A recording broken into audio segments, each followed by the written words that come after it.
KeyForge, Destiny 2, and REKT. This is Staying In.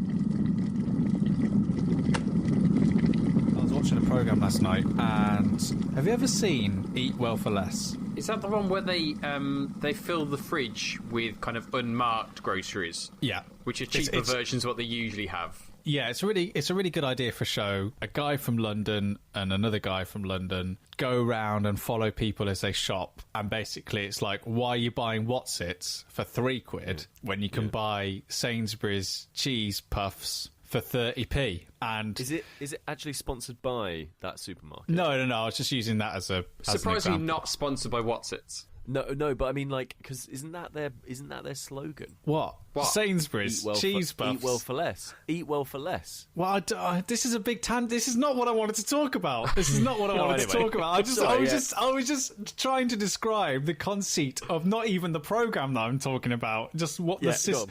So in Eat Well for Less, they would go into their house and raid their cupboards and like cover the economy bag of cheese puffs in like a white paper, so when they eat them they go, oh yeah, these just taste like Whatsits, because it takes away that association between a big brand Whatsits and cheese puffs. And then they go, well, if you do that you can save yourself £300 a year. And they spin that out for a full programme. Yeah, it's really good actually, because they do like recipes and all this kind of stuff. And is it just food, Sam, or is it other stuff? Oh, yes. So last night we were watching the sister programme to this, which is called Shop Well for Less, right? Oh God! Yeah, I thought it was going to be Eat Sod All for more money. And in fact, there was one episode of Eat Well for Less which they actually had to force the people to spend more on food because they were eating so poorly. Anyway, that was a thriller. So on Shop Well for Less, it's exactly the same thing, but people who buy lots of like branded clothes and like branded books and branded like electronics and all that kind of stuff. And it was this family, and they spent about £45 a month on books brand new. And they asked the wife of the family, said, why didn't you go to charity shops to buy your books? And this is the quote of the evening. Oh, I just don't like the feeling of buying something and then taking that thing away from someone else that they could have bought from the charity shop. What? What? How? I mean, it goes completely against what a charity shop is. The idea that she's buying something. So what's her problem? Like, I mean, obviously she's got a lot, but what? I think what she was trying to say was, I can afford to buy books brand new. So me going into a charity shop and buying a book for 50p means that someone else going into the charity shop doesn't get the opportunity to buy that same book for 50p, and they may not be able to afford that book at full price. I mean, yeah, because there's hardly any copies of Da Vinci Code left, is there? And both me and Lisa turned to each other and went, yeah, I bet the child in Africa is really going, is really thinking, bloody hell, I really wish someone had bought that bloody book. Yeah, just like, oh, can't believe Margaret from Surrey decided to buy that 50p copy of Ainsley Harriot's How to Cook. Like, that's the equivalent of being like near a buffet and like there's one, like, I don't know, vol au vent left and no one's eeating it out of politeness. They just leave it there. Yeah. So much. But I hate that. It did make me realise how much I love charity shops, and they are great places. I went into one today, gave them 4 books, picked up 3, so, you know, saving space. Yeah.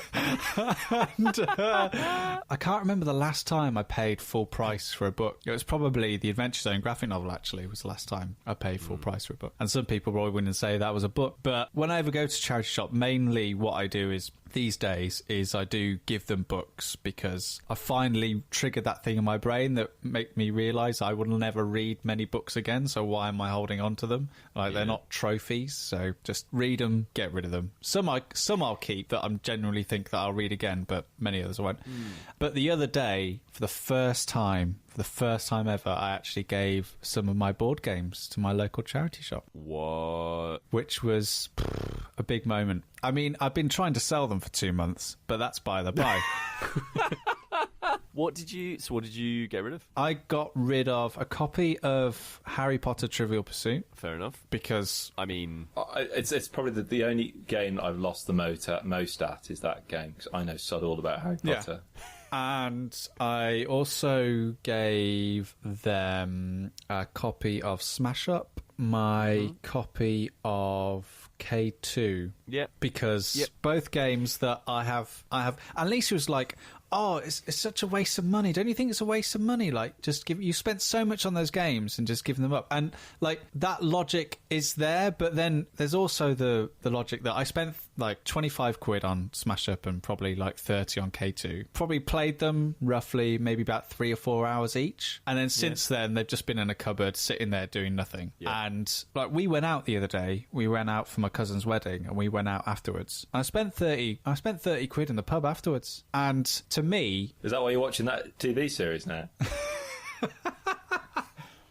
How to get ratted for less. So for me, it's exactly the same equation. Like, I don't want to show off, right? I don't want to show off. But if I go into a coffee shop, I'll spend upwards of £2 on a coffee, right? Upwards. And like for £2, you could get 8 games on a humble bundle. Yeah. Or like, go into a charity shop and get 3 copies of FIFA 98 or whatever. But yeah, there is that thing, isn't there, where you think, oh, because it's physical, oh no, this will be worth something. That's the other big one. This will be worth something some point, and that's such a trap. Because it's just like, oh, well, if I get rid of it now, then like I won't be able to have 8. Like if I get rid of it for like £20 now, I won't be able to have £25 later. And you're just like, just get rid of it, get it out of the house. Also, I feel like I owed the Children's Society, the charity shop down me. I feel like I owed them something after. Yeah, you have rinsed them, haven't you? Rinsing them for years. I have. Well, I tried not to rinse them, but I just. This is the real grift. Those poor children. Sam, when you start getting the munch box from the charity shop, then I'll call it a grift. We all know the story of when I went in there and I found a sealed copy of Ticket to Ride Europe. That's ludicrous. For £2.99. That is absolutely ludicrous, Sam. But of course, I'm the guy who went up to the counter and went, "Look, lads. After you bought it. This game retails for about 29 quid, and you're selling it for a tenth of that cost. Bump up your prices a bit. All right, yeah, whatever." Went in the next day, $6.99. Who was the idiot who still bought it? Oh, yeah. Oh, for God's sake.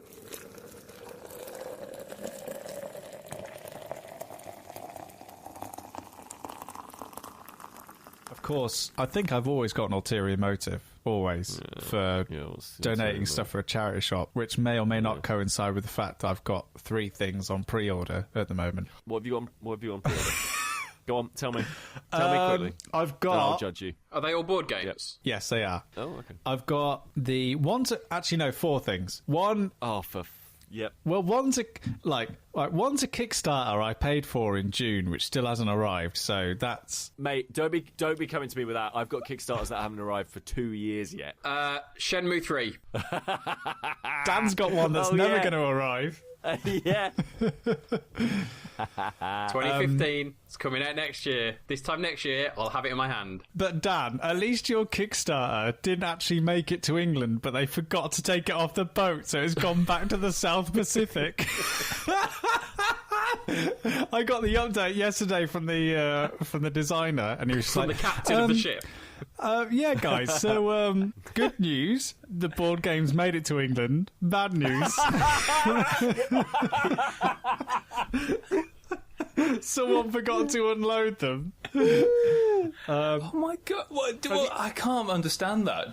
Just somebody just saw this big kind of cargo hold. Should we drop this off? Nah. Somebody told me this incredible story about how to ship things, right? And this is going to sound boring, but it is fascinating. So because we've done physical products at the studio, right? And like obviously you get them manufactured somewhere else, and then they get shipped over. And somebody was telling me that there is this incredible thing whereby you have to get essentially 3 different kinds of insurance, right? So when the product itself is being manufactured in, let's say, China, it's being manufactured there, and the company that is manufacturing it, it's their responsibility that it doesn't get broken, that it's that it is in good working order, right? Because they've made it. Mm-hmm. Then they pay for the transport of that to the docks. as it's on the ship, sailing out of the in the harbour, and then sailing out of that harbour into another one, into its destination, it is covered by another insurance company, right? And obviously, when it's on the truck making its way to wherever it is that you are in the UK, that's also covered by insurance. There is a brief window of time, and you don't have to pay for this in terms of insurance, but the moving from the warehouse, which is also insured, onto the boat, right? Just that little path, there is an insurance company that specialises in insuring it then. Because if on the way from the warehouse to the boat it falls in the ocean and you don't have insurance, it's no one's fault. There is this weird legal maritime It belongs law to the thing. sea. They call it Poseidon's wages. Exactly, yeah. But if it makes it onto the ship and gets into the ship's manifest or whatever it is, it's immediately insured there. It's just if it accidentally tips over the side as it goes in, that's screwed up. And there are insurance companies that specialise in that. And I was like, that is the madness of doing Kickstarters and physical orders and stuff. And when you go through that process, you're like, yeah, I totally understand why this took you 3 years to do, because I couldn't imagine.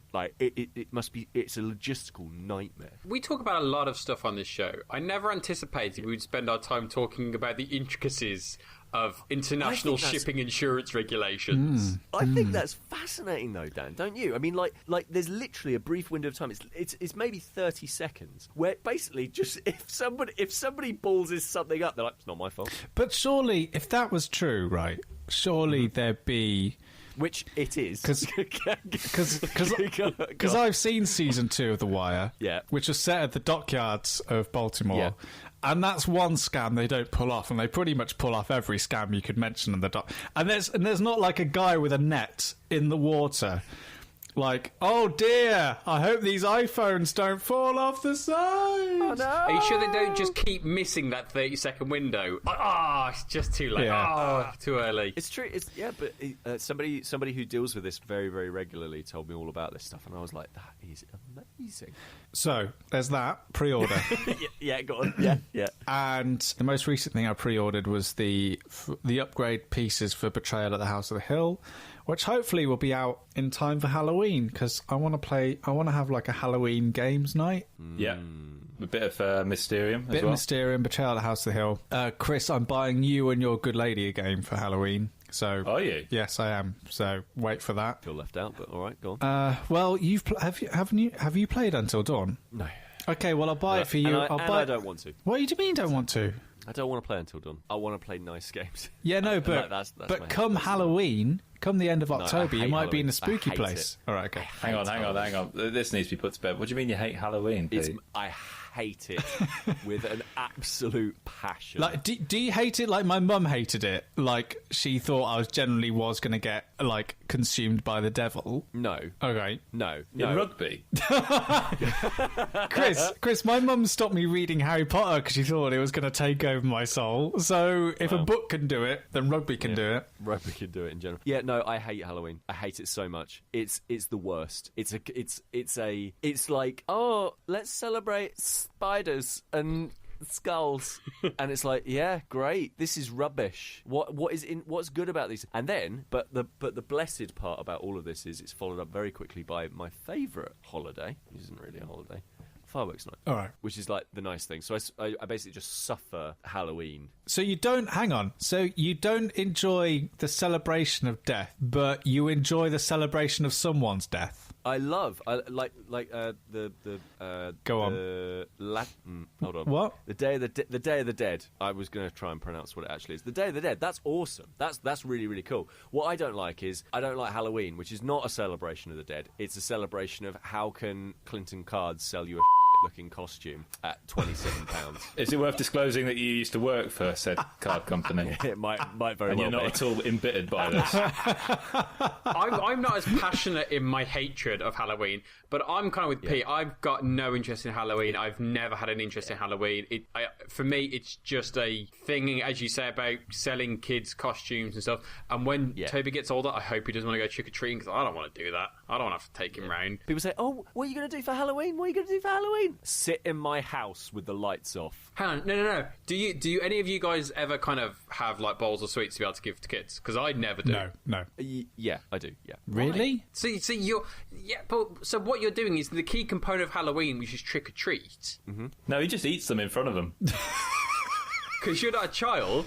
You're not actually going trick-or-treating, so you're doing the adult role in giving out the sweets. You're partaking just as much. But part of the thing I hate about Halloween is the social anxiety it gives me, because what I don't want is open the door, trick or treat, and then go, I haven't got anything. That's terrifying. Like, that's absolute, because I wouldn't remember. I just open the door, then a load of cut price vampire and like weird looking single sheet ghost is stood there like trick or treat, and you're like, oh, I'm really sorry, and then you just see a bunch of sad kids.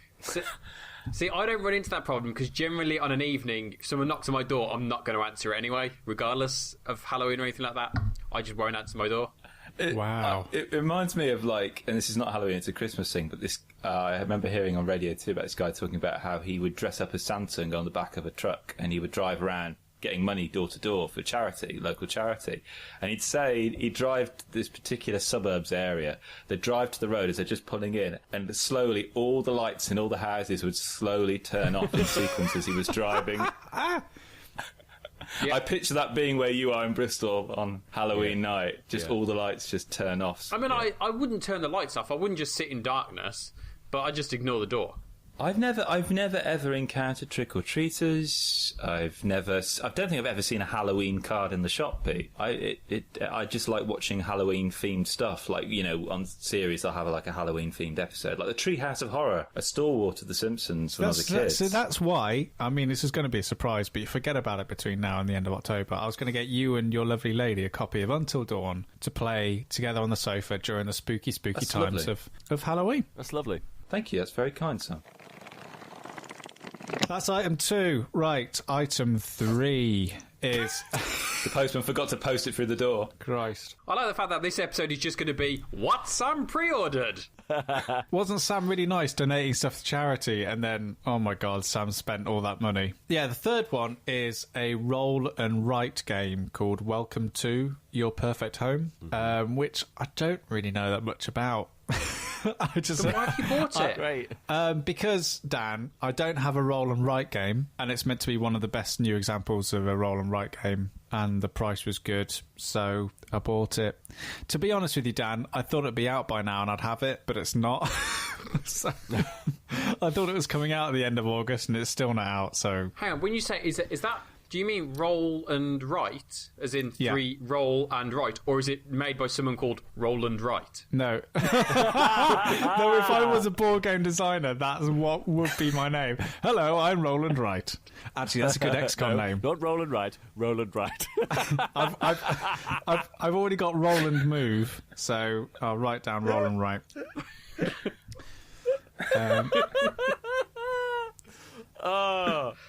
Just the adventures of this game designer who just cannot get anybody to say his name right. No, not Roland Wright. Roland Wright. So horrible.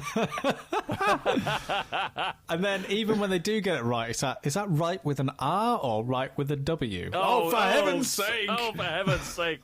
We're not here to discuss that. We're here to discuss my masterpiece. So that's the third thing.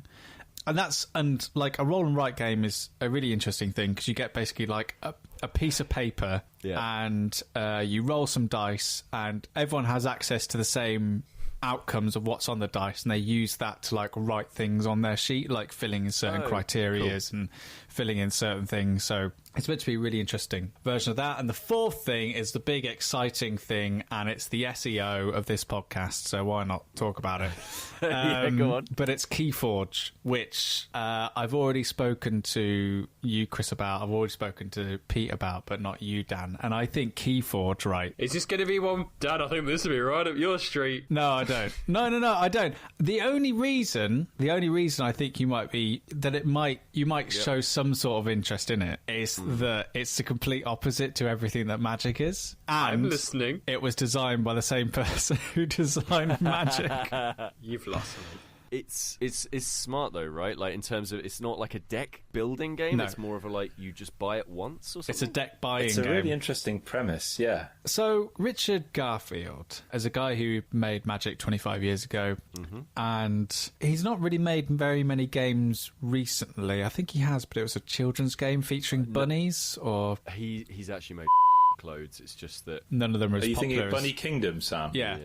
there's a That ton. that was a little bit polarizing. I think a lot of people were put off by its aesthetic, but actually it's quite an interesting game. He's done tons of stuff. All right, okay. Well, the two biggest things that he's done that caught attention, the first of which was announced early this year, called Artifact, because not only is it a card game designed by Richard Garfield, but also it's the first game that Valve has put out for years, like the first game that they've actually made. And that's a card game based off the Dota franchise. And that's a really interesting one because basically Richard Garfield has always had the idea for Artifact in his head since he realised, and I sort of are roughly quoting this, that Magic would never work as a virtual card game.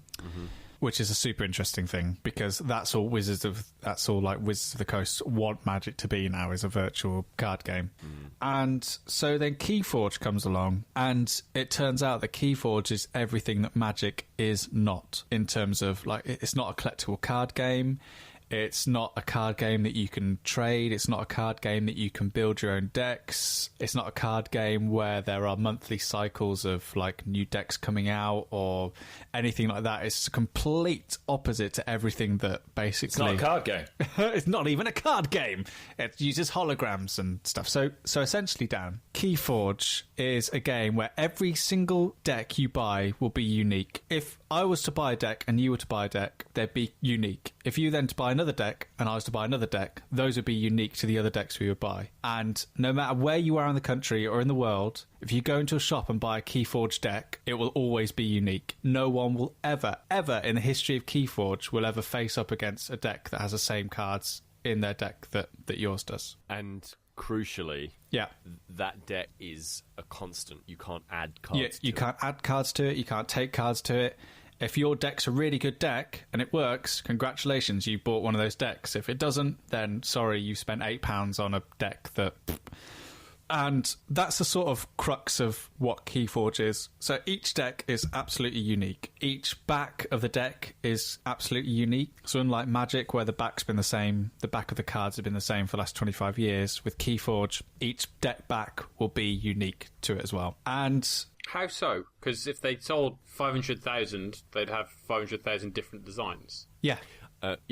So I believe the way that it's being printed is like it adds random elements into it. It's like in the same way that like, you know, you can get like if you add enough variables, you'll get enough variations. I think there's something like... Well, they haven't just got like a person where in one of them the hand is in one position, another one it's slightly in a different one, but technically it's different. There's not an entire group of very overworked artists. That's what I was thinking. No, there's like there's something like 7 factions. Right. Okay. And so it's like a combination of those 7 factions and cards within them. That's what makes it unique. So in terms of like the actual gameplay, then so.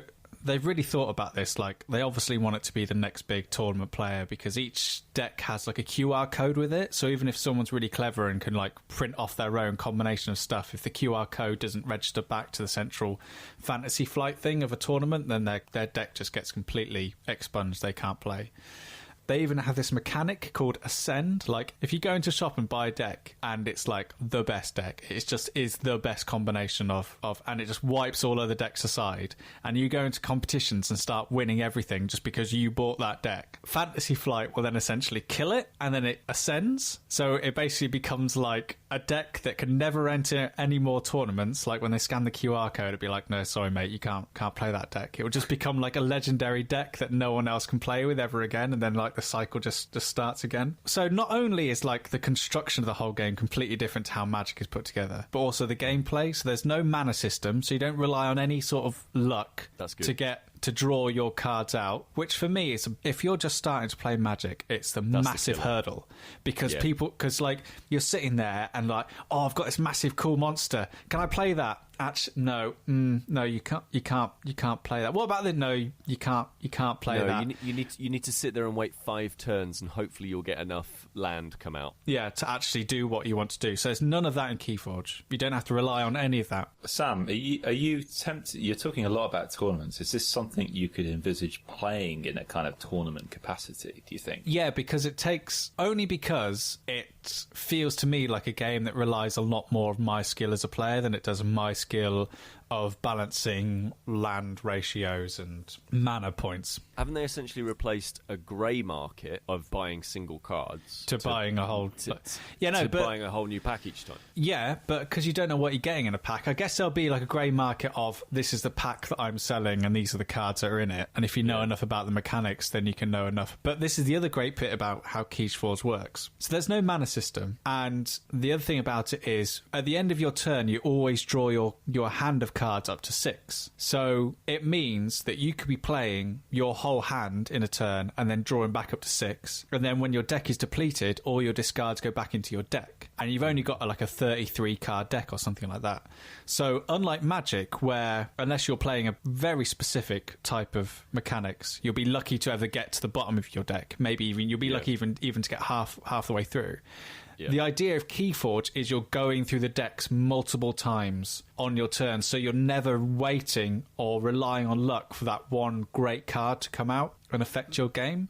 That's the thing about the KeyForge. Of the things that frustrate me about Magic, like having to rely on building a good deck, having to rely on being able to afford the single cards, having to be able to rely on those cards actually being available at a good price, mana, having to be able to rely on luck, having to be able to rely on mana and draw and those cards. Like KeyForge just gets rid of all of that. It's like Richard Garfield has gone, right, how do I address all the things that frustrated anyone with the game of Magic? Here we go. This is the game that does it. It's a really interesting idea, and I really want to play it. I really want to see if it's actually a game that's really enjoyable. I think for me, it will never replace the idea of like what I love about Magic more than anything is like with one of the recent releases, they had dinosaurs and pirate classes in it. So I was like, brilliant! I'm going to make a dinosaur and pirate deck, brilliant! Like, and build a story around that, and that's my deck. And it may not be brilliant, but those are my little dinosaurs and those are my little hordes of pirates that go around battling. And that's brilliant. And that's what I love about Magic, like the stories you tell with the decks that you make. But what I like about KeyForge is, and unlike Magic, like I feel like if I wanted to, if me and Kris were like meeting up, I could just go into a shop, I could buy 2 decks of KeyForge, know that they're going to be absolutely unique and balanced in some way, hand one to Kris, I have one, and go, right, this is what we're going to do for the afternoon, and it only costs me less than 20 quid, rather than relying on Kris to know everything about Magic and us playing that. Like, that for me is a really interesting concept about the game, like that social side of it. Like, if the mechanics of the game are good and it plays really well, I like that free form flow of it and that social part of it, that I can, go and visit you, Pete, and go, well, I'm just going to buy myself a new deck and let's see how it plays. I really like that about it. So I've pre-ordered essentially it's kind of like the starter box, typical Fantasy Flight kind of thing. So it comes with 2 built decks, which are like the trainer decks, 2 unique decks, and then like all the chits and the tokens and all the kind of things that you need to enhance play, essentially. So yeah, that's good. It's good, and no one knows when that's out either. So. But the other interesting thing about this is like this is not the only unique game from Fantasy Flight that's coming out. So this is like the start of a genre that they're trying to create, because there's also another game called Discover Lands Unknown, which is being released, which is a more traditional board game. But like KeyForge, the cards, the tiles, and some of the items in it are going to be completely random. So if Dan bought it and I bought it, the cards or tiles inside them would be completely randomized. We'd have a completely different experience of that board game than to each other. Like, they could exist on the shelf together, but inside there'd be completely unique experiences using the same mechanics, of course. So this is like the next big thing really in board gaming, is like this idea of... Is this the new Legacy? Yeah, kind of. Yeah. It's a cheaper way of making like a legacy game, I guess. Yeah. Because everything in a legacy game is the same. The only thing that changes is, well, like for Pandemic, the only thing that changes is the win conditions that define what box you open next. Yeah. which is a binary thing, and the amount of people who have the same game to some other people is going to be largely high, whereas this is everyone gets a different game or a different deck every single time. It's the future. How long before they make their way to the local charity shop?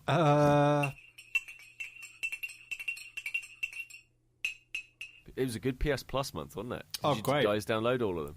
I mean, I get them every month. I get them all every month, just in case there's a little Do you? hidden yeah, just in case there's a hidden gem that I don't realise and I can pick up at later on, kind of thing. Yeah, Chris never gets his, and it really pisses me off because I'm having to buy him. I'm having to buy him until dawn. He could have got it a year back. Well, it was just always at inconvenient moments. Like, I've just moved house now. I got internet 2 days ago. It's always inconvenient. They're there for a month, Chris. It's every month, Chris. Literally, you can buy it on your phone and it'll automatically download. I actually realised the other day that I've got Bloodborne. Sam, you've been playing a lot of Bloodborne. I've got Bloodborne from PS Plus before. So it's just sitting on my PS4, ready to download at any time that I want. Yeah, you will never play that. Oh, God, no, but I have it. That's the point. I have it. Yeah, absolutely. Because I had a tinker with all that. So I haven't played any of the games yet. As with all the PS Plus stuff, I never play them. I just download them. I go, I'll play that one day, maybe. I don't know. Or maybe like somebody will say, "Oh, you should play that," and I'll go, and then find out it's I already have it. You play Rocket League. Rocket League's probably one of the best ones that's ever come out of PS Plus. Do you know what? You're right, Dan. Rocket League. We should talk about Rocket League later, but because we're gonna are we gonna play Destiny 2? I mean, that's the like. Yeah, I think we should. I think we like to play cooperatively. We're not competitive gamers in that kind of sense. So we've searched long and hard over the years for the perfect co-op game for us. We found it at one point with Lost Planet 2. And that was indeed the perfect game for us. And it's one of the best games ever made as a result of that.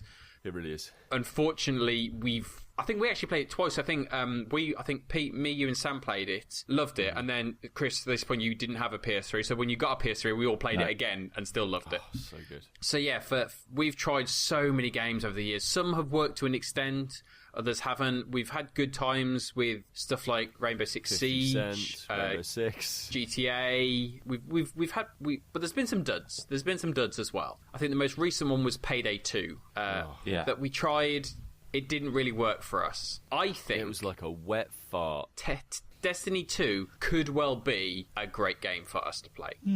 Although it's only 3 players. Has it got that lad from Lord of the Rings in it? What lad from Lord of the Rings? There are a lot of people in Lord of the Rings. The floating. Well, lad. First of all, First of all, that was Destiny 1. Second of all, the actor that you're meaning was eventually recast, so it actually doesn't exist in any version of Destiny from now on. Third of all, that actor is Game of Thrones actor, and his name's Peter Dinklage, and he's never actually appeared in Lord of the Rings. Sorry for the bleep, Chris, but there was 3 things wrong with that statement. Yeah, you got what I meant, though, right? I got what you meant, but there was 3 inaccuracies. The floaty elf lad. No. Yeah. So are we actually? Is it? So he's not in it. So what? Why, he was never in it, really. Why should we play Destiny 2 then? I've thought about playing Destiny for a while. Obviously, it's made by Bungie. I'm a huge fan of the Halo series. Back when I had the 360 and the original Xbox, I had both of those. Love the Halo series, so love what Bungie do and their kind of the mechanics they kind of produce. So Destiny was always on my radar, but I'd never kind of taken that step into it. This came along, perfect. I will play that. I am kind of partial to a good FPS. They're not necessarily my favourite genre, but I am quite a big fan. So this seemed right up my alley. So I started playing the other day, and it just seemed to work for me. I could see Halo in it. I could see absolutely the mechanics. And I could see certain elements that were shining through that were taking me back to kind of memories I had of playing those games. But also, we'd recently played Call of Duty Black Ops 3, and I tried playing some of that. And it was it was fine, but it wasn't anything more than that. Playing Destiny 2 made me see a lot more of the flaws that I was seeing in Black Ops 3, which again was a free game that came out, I think, previous month or the month before. It came out with E3 as a free download. But with Destiny 2, I really enjoyed the mechanics and how the game felt. How the game moved, but also there were elements of kind of storytelling, narrative devices, which I found quite interesting and effective. some of them reminded me very, very. I'm making this comparison very, very lightly, but certain elements of kind of some of Naughty Dog's kind of storytelling devices and stuff like that. And it's only very light touches of that, but that was what made me kind of. That was what it made me think of. And to be fair, any time a game makes me think of the narrative devices of Naughty Dog, that's doing something very good, because I think their storytelling is incredible. Are you just getting confused because Nolan North is actually in it? I'm not getting confused. I didn't know he was in it. I heard Nathan Fillion playing Nathan Drake, at the start. Pretty much. Well, he is basically Nathan Drake, so that's all fine. But no, I think if we can get enough time playing it, I think it could be a really good game as a cooperative experience. It's interesting, isn't it? Cooperative games, because the thing about Destiny is like, you can play the story, but only with two of your mates, and it's just like, what? Great, well, and like Kris and I have just bought Far Cry 5. It's like, you can play the story, but only with just another one of your mates. So it's just doesn't seem to be like, a couple of years ago when every single game had to have a multiplayer element. There never seemingly has ever been like the push that every single game has to have a co-op element. But the Super Nintendo era, right? Like that was all very like couch co-op-y. Yeah.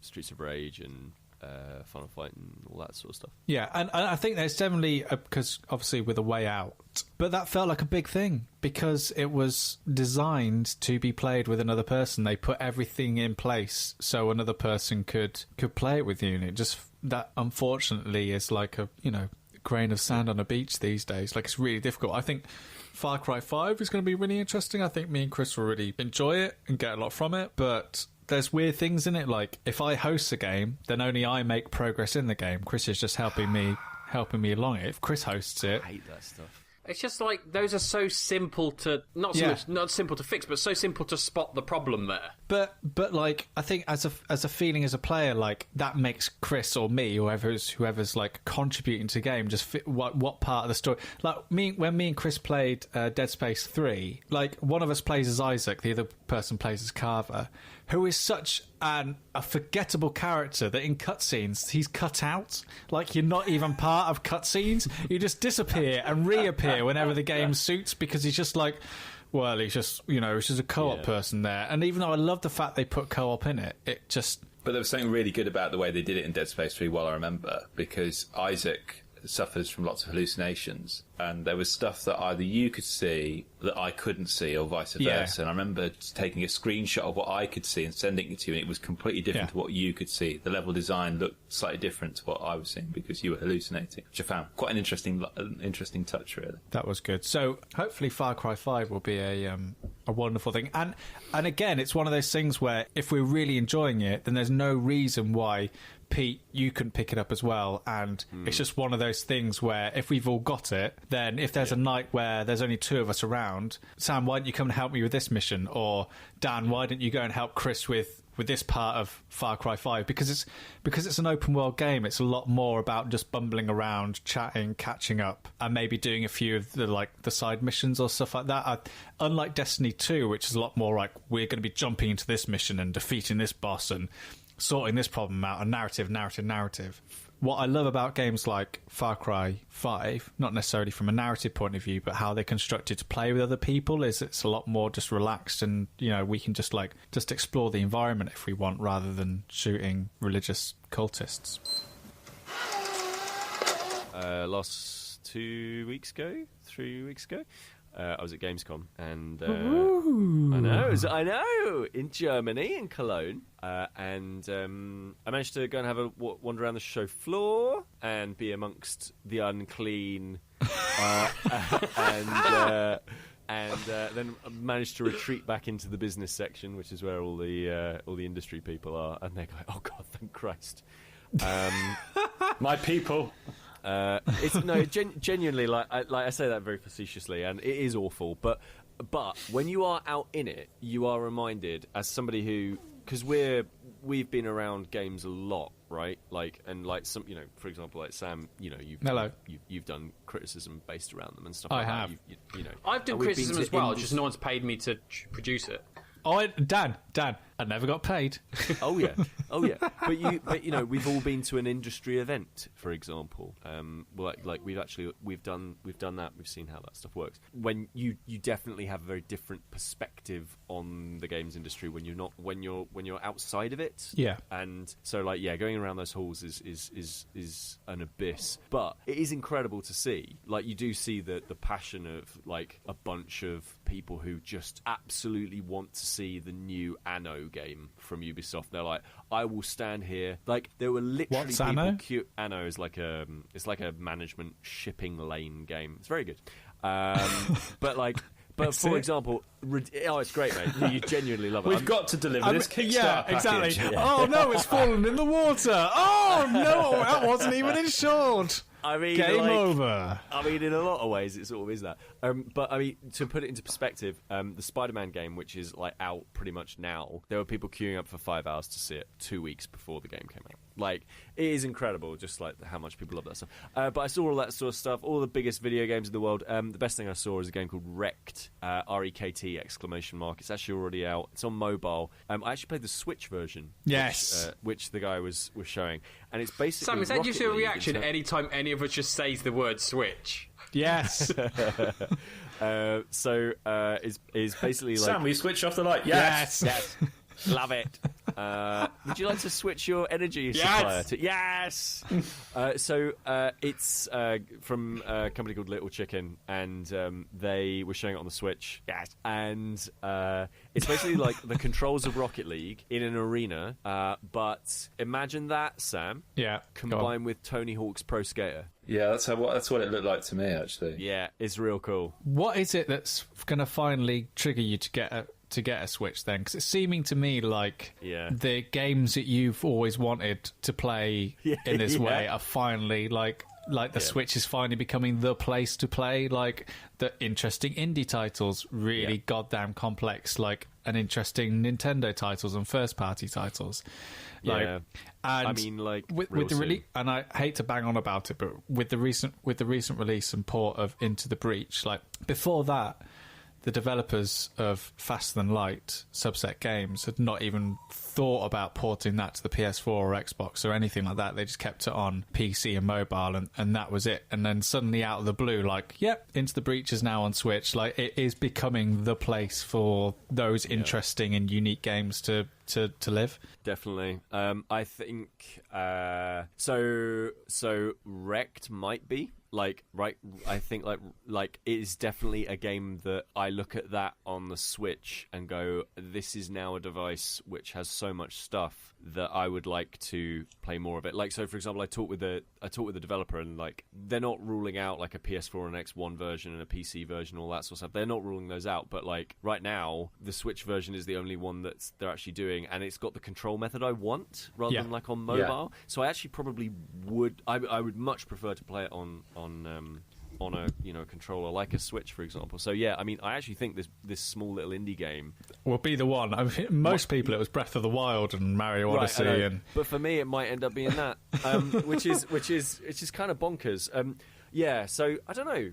I'm really tempted, basically, at this point. And like, it is. I know that's really reductionist to sort of say, oh, Rocket League plus Tony Hawk's, but it sort of is that. Like there's the controls feel like that tightness that Rocket League has, where you're like that feeling in Rocket League where you're like, yeah, I can make this car do anything. If I was skilled enough, I could make it do anything. It's so consistent. It's that plus like you can jump. There's loads of jumps and stuff like that, and then you drive up this ramp. This is one thing I saw, right? So I was like driving really fast up this ramp, and then you can then tilt your vehicle, and then you can grind along a rail with the nose of your car, and then flip out of it. Like, and I was just like, this is great. Why has nobody done this before? Why has? Because yeah, it's all about like mastery. It's all about that, which is the thing I really love about extreme sports games. So they've basically combined the mastery of something like a Tony Hawk's, where it's like press all these buttons really, really quickly, and that's the mastery, with the sort of like really satisfying physicsy ness of a Rocket League, and it's really, really good. Awesome. And that was literally the best thing I saw at Games. There was tons of really good stuff at Gamescom, but that was the best. Yeah, so I'm tempted, real tempted. Get it. Pre-order now. Mate, I might. Yeah, you realise though, what Pete will do is he'll buy a Switch and say, I can just sell my PS4 now. That's what he'll do. And then we'll all sit here going, but we like to play games together. And he'll the go, time was now. Well, it won't make our Destiny nights awkward. Yeah, you guys play that. I'll play Mario Kart. I had to go to the doctor's the other day, which is interesting. Go on. A thriller. Tell us all about it. It wasn't as invasive as last time, so we're all right. But it turns out that the long and short of it is, it turns out that I've got asthma, which is wonderful. Have you? Yeah. It's a wonderful thing. It took me a while to go to the doctors about it because you were knackered. Well, yeah, and right. And it's something called exercise-induced asthma. So I was going for a run, right? I did a 10K the other day, and I was like, oh, bit out of puff. Well, I've just done a 10K. Wouldn't worry about it. What are you worried about? Don't worry. Go for another run. Oh, bit out, catching my breath here. Of course, you've just done a run, Sam, you idiot. What's wrong with you? But amongst a load of other things. So I went to the doctors, got asthma'd up. Got my little inhaler, got a little puffy thing to monitor my breathing for a while. And since then, though, my runs have been going down. Yeah. Oh, yeah. Like, how long have I been running with asthma? Because I could just bloody knock them out of the blocks I'm flying. You've essentially been doing that thing that athletes do where they go to the tops of, like, very high altitude cities and do running there in preparation for marathons at lower altitudes. Yeah, or just it's the massive amounts of steroids that I'm ingesting now before I run, which are helping. Do you find yourself that you're running without realising now? Do you just kind of like, God, I'm just like running everywhere, just really excited. I'll go to shops, go, let me go. Do you find you're gently trying to pick up glasses but crushing them in your mouth? Just I'm angry all the time. My testicles are tiny, they're like nuts.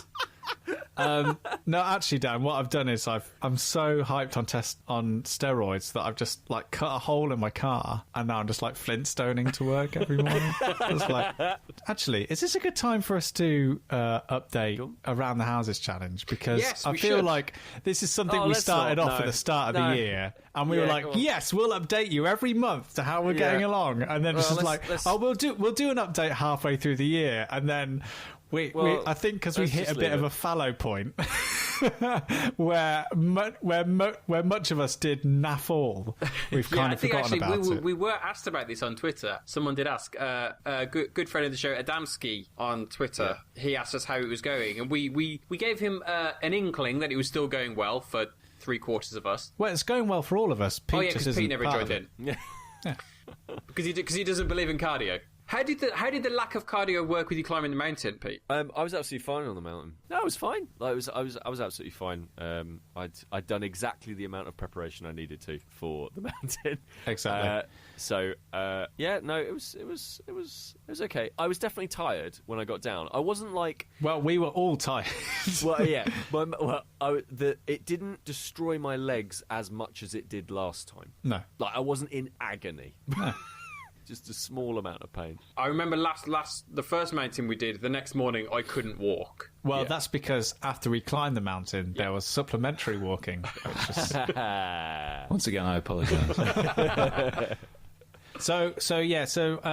Let Dan can do the update because it's his baby.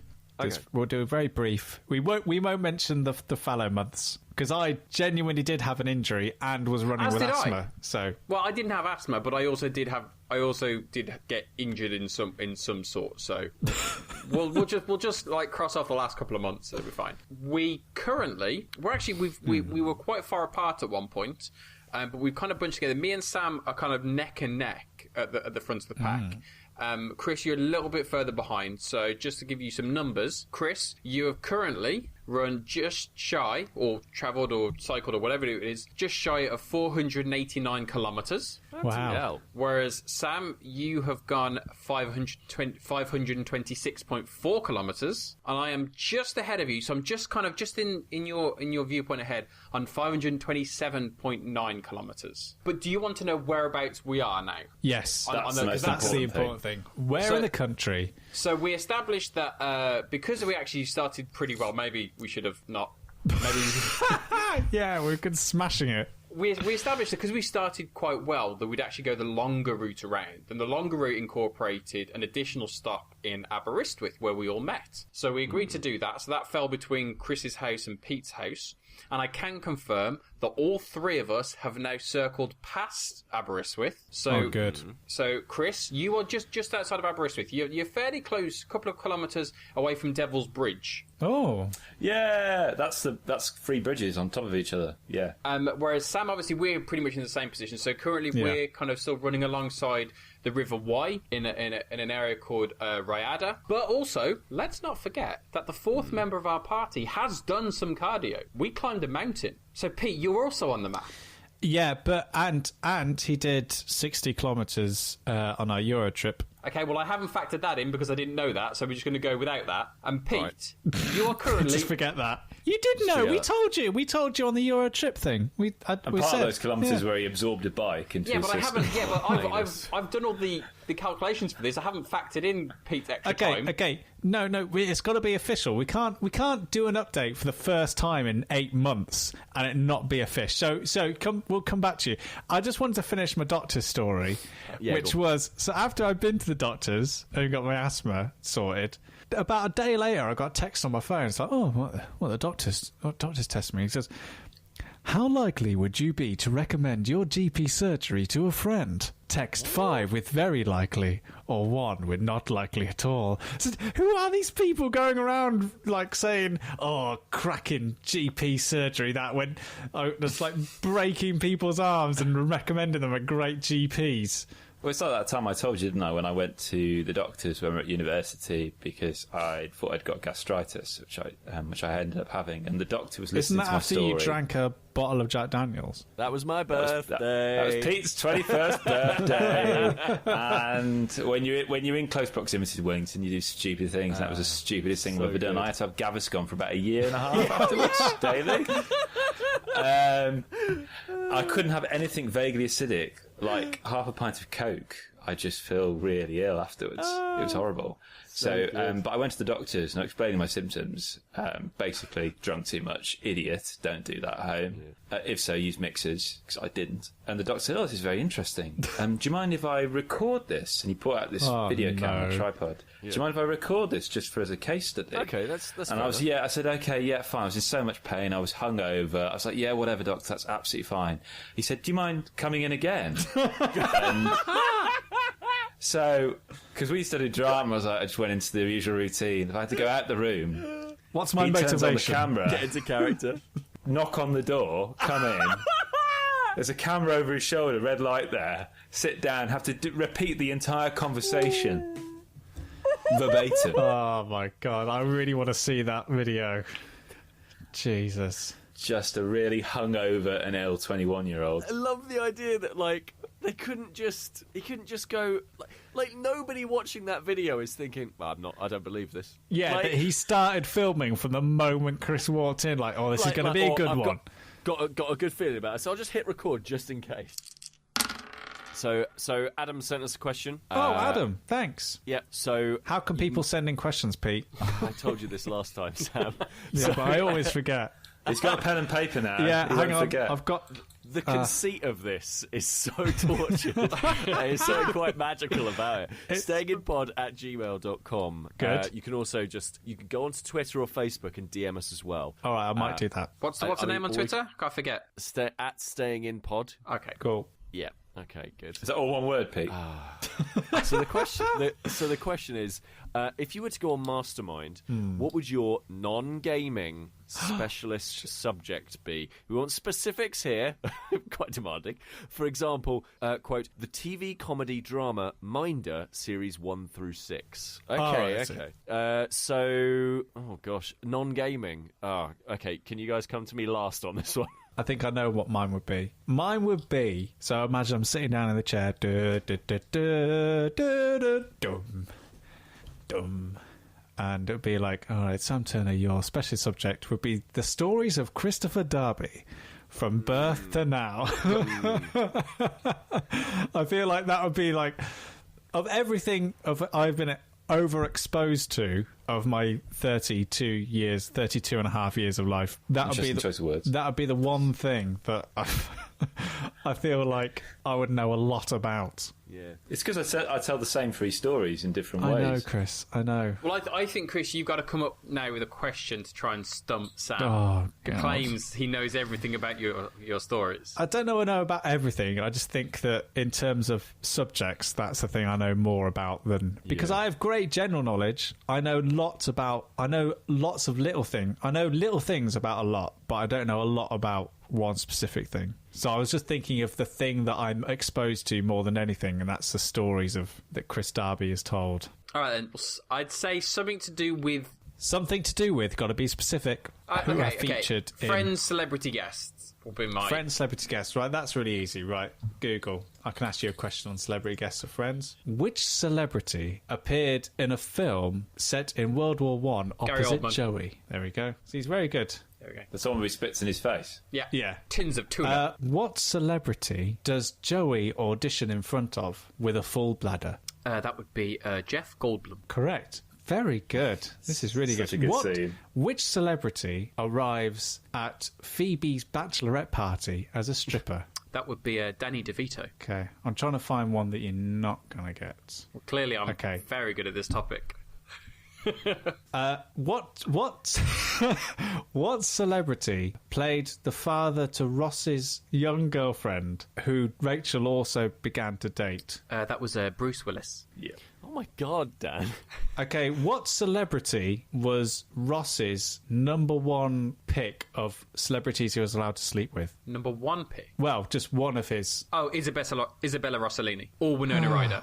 No, it's Isabella Rossellini. Winona Ryder was also on the list. Right, one more. Okay, this is a twofer, so you've got to get both. So which 2 celebrities appeared in the one with the Ultimate Fighting Champion? And they appeared in a crowded Central Perk scene. I'm going to say... It's a quick cameo.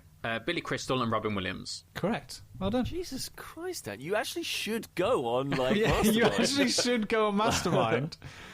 With this exact thing. Amazing. Pete, what's yours? I genuinely think this is one of the hardest questions I've ever been asked in my life. Like, games is literally all I know. Like, I was looking through this, and the closest thing I've got to is the plot of the episode of Transformers Season 4 called The Big Broadcast of 2006. I mean, I have to say, Mastermind, I don't think they usually let you zero in on a specific episode. Or Carnage in C minor, maybe. Okay, here we go. Your questions on the big broadcast of 2006, Peter Willington. Don't. What is the name of the planet? Yeah. The big broadcast. The big broadcast comes from... Does it come from Junkion? Comes from the planet Junk. I'll let you have that. Yeah. Junkion. They refer to it later on as Junkion. Oh, God. Okay. Yeah, no, the Junkions... No, Pete, the Junkions are the people who live on planet Junk. The planet is referred to as the planet Junkion in the adverts on the VHS that I had. Okay. This is really horrible. I'm actually sweating. So, what is the name of the beings who hijack the television broadcasts from the planet Junkion? That would be the Quintessons. Very good. Can I throw it in here? Yeah. Go for it, Dan. Go for it. Yeah. Okay, so Pete, whilst travelling through the Junkion sector, Skylinks comes under attack by who? Oh, don't. It's from, Oh, it's always so hard. You think when you're watching it at home, it's like really easy, but then when you're actually on it, it's really hard. He's attacked by it's not Devastator, but it's one of the other really big like multi-part Transformer. It's not. No, I don't know, Dan. The answer is Astro Train. Oh, it's Astro Train. It's a train that flies through space. How did I not? And Skylynx was like a weird dragon that was also the shuttle, and he talked. It was great. Okay, one final question. Yeah. So the comic edition of this was created as a fill-in issue. Good. In the UK, when this issue was released, it didn't fit in with the current UK continuity. The continuity, sure. So they created a framing device where the big broadcast of 2006 was an imaginary story dreamed up by who? Oh. I actually don't know about the comics. I should have been more specific that it was about the TV series. Well, I give up then. You can't. Is it, I don't know, is it Wheeler? No, it's REKT. REKT? Yeah. Is it really REKT, the leader of the Junkions? Yeah. Oh, all right. Fair enough. Dan, who is the disgruntled passenger who sits next to Rachel when she travels to London? Hugh Laurie.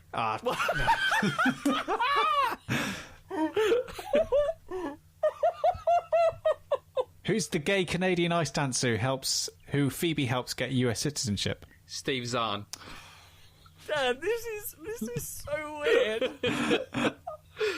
Oh man, this is great. Oh, okay. Sam, what was the name of my second hamster? Oh, this might have stumped him. Isn't it the same name as your sister? Isn't it Holly? No, no, it was my parents' hamster. Oh, right. Oh, sorry. Jesus Christ. I didn't realise I've not been taking down subgenres of hamster. It makes it sound as if it's some weird tradition of our family. We all get given a hamster. Don't know. What was it? Hammy, hamster, Chewy, Nibbles. It was Sean too. All right. Weirdly, there was no Sean 1. Sean 2. What's the name of the child that Joey thinks is a ghost when Monica and Chandler go to move out of the flat? Dakota Fanning.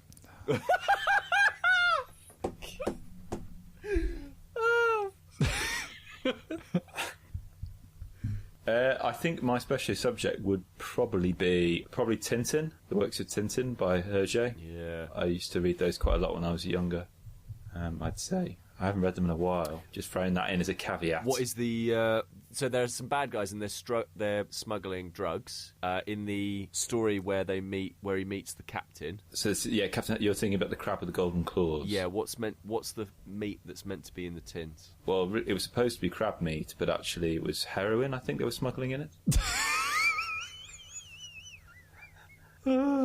Okay. Is that true? Yeah. All right, okay. Just some kids having really interesting fish paste sandwiches. This has really kept them quiet, Gene. Chandler's former classmate, he used to tease and go out on a date. So he went on a date with her. She's a former classmate, guest star. He used to tease. Is she a and celebrity? they went out on a date. Yeah, well, very much so. Yeah, I don't know that one. I know her face, but I don't know the name of the actress. I know who you're talking about. And she asks him to put on her pants. Oh, I'm thinking of a completely different person. That's Julia Roberts then. Okay. In the same episode, there's another guest star who is Jean-Claude Van Damme. Okay, I'll give up now. Genuinely, that is I've never known anyone with a party trick, but genuinely that is a party trick. Before we finish, does anyone want to know where Pete currently is on his year-long Around the Houses challenge? Yeah, I'd love to. Go on. It's taken him a year. Yeah. So currently, Pete finds himself between the cities of Northampton and Milton Keynes in a little town called Towcester. Oh, Towcester. Excellent. Okay, I'll pop in there. Yeah. Have a rest. Just check into a B&B. Yeah. Just wait for us all to get back to Dan's and then toddle back. You guys go on ahead. Yeah, no, I'll see you. I'll catch up with you later. That was Staying In with Dan Frost, Sam Turner, Peter Winnington and myself, Kris Darby. If you've enjoyed this episode, please make sure to subscribe to us on wherever you get your podcasts. If you'd like to leave us a review too, we'd be really chuffed to bits. Visit stayingin.podbean.com for more information and links to all the things we've covered in this episode. And come find us on Facebook or on Twitter @StayingInPod. Thanks for listening.